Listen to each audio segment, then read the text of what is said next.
Testing of Fuji Differential Pressure Transmitter. The transmitter has been set to a calibration range of input signal from 0 to 1 bar.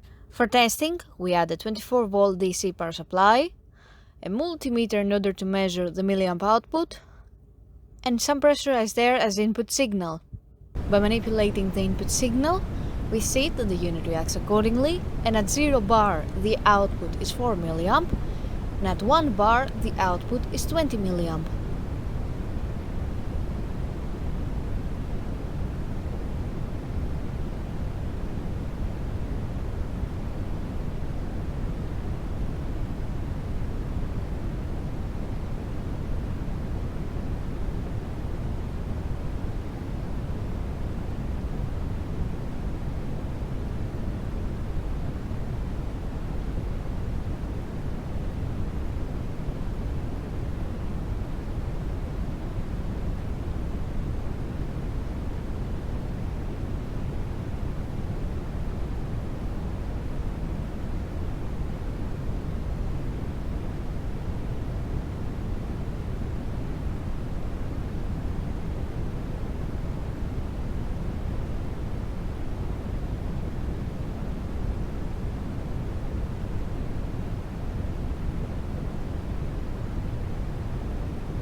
It is now clear that the differential pressure transmitter is working successfully and is ready to be delivered to the customer.